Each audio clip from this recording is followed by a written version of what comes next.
Watercolors, a beautiful art medium, spontaneous and unpredictable.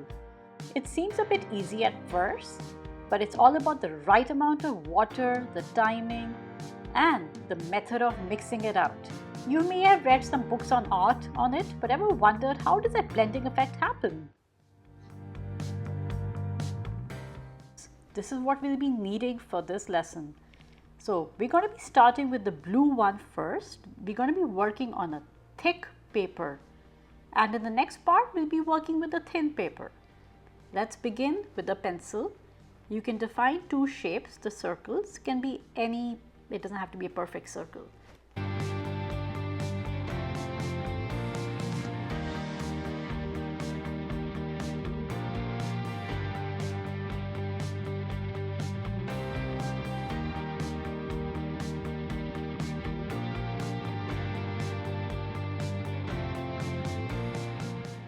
Starting with the first one, just dip it with the water, and now I'm going to be having the second brush handy. So the first one we just spread it out mixed with water, and the second brush, which is a red one, only has the water, and then we'll be using for spreading it out. It's called the two brush technique, or I like to call it, because I like to save the paint on the first brush so that we can use it handy. So here we're going to be making 3 balls. The third one is coming shortly. We're having light coming on the top. You can have your own imaginary light if you want it from the top left or top right or sideways. That's perfectly fine. This is the method 2.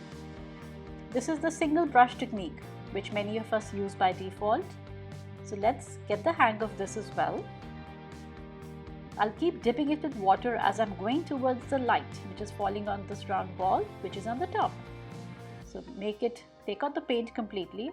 Pretty much a waste of paint, right? So yeah, take out the paint and now spread it very gently. Notice how I'm holding the brush. It's always good to keep a distance from the paper and hold it as close to the tip of the brush as you can. So this is method 2 with a single brush. Now let's draft out the third ball. We're going to be using a tissue paper for this. So keep your tissue paper handy. And let's number the balls, so we'll remember this method 1, 2, 3. Again with the single brush, spread it out, a little bit of water, and the tissue paper, crumple it well, clean, tiny bit, don't need a big chunk, and dab it carefully. It's a very small ball, so you want to be careful that you don't smudge it outside. And this helps in the blending with the tissue paper. Keep changing the direction of the tissue paper. So this is the first layer. Probably we can darken them out. Let's wait for it to dry and repeat this process again.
I reversed the technique here. I used the tissue paper for the second one, but it's alright, it's good to keep swapping. We have the technique, so we can apply it second time to the second layer with another method. It helps in the blending even more. And the third one, we can just make it darker again with the single brush on this one instead of the tissue paper. How about that? Make sure the brush is nicely clean with only water, and that's how you're going to get the light effect.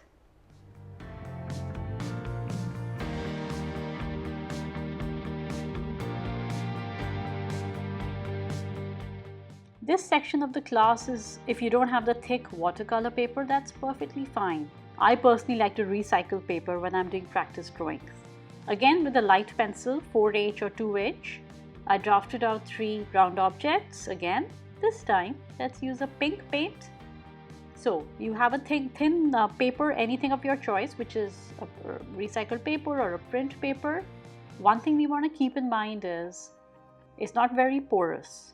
So here, we're just going to be doing it in one layer, carefully, again, holding the brush softly. You don't have to press it very hard. It's all about the pressure technique. So it doesn't matter if the paper is thick or thin. It's how you maneuver the brush, how you hold it. Again, the wet brush technique with 2 brushes. You have to be a little quick here because the paint tends to dry up faster, especially on thin paper. You must be noticing there's a nice shine that's coming because the paper is quite flat. Once that shine goes, with the water dries up, it will give a nice effect. So that pretty much takes care of in this few seconds because we can't repeat this again till it dries up, but we don't want to repeat, it's fine. Now let's come to the second one, the tissue paper, have it handy again.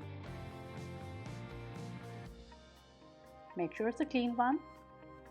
It had a bit of green, so I'll be careful to use the other side. You have to be quick once again and push it up slowly, dip the water, push it up, dip it clean.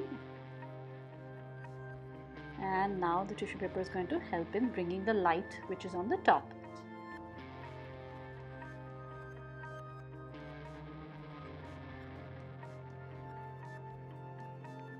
So there. A bit more so that we have the light effect.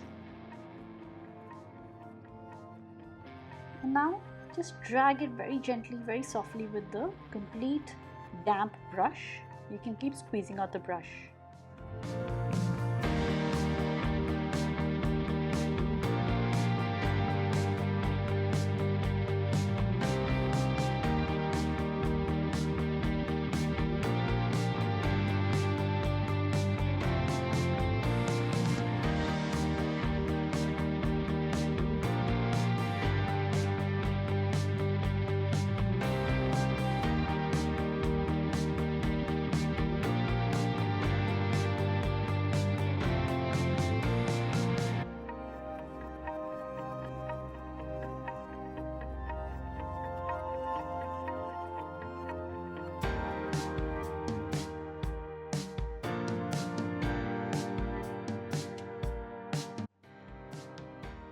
So this is our drawing.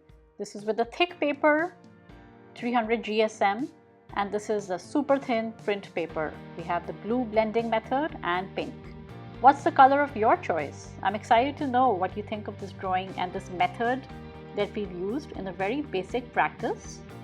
Let's look at the back. It's quite okay. We didn't use too much water. Had we used second time, it might have been a little tricky. If you like this video, I would love a thumbs up from you. Thank you so much for watching.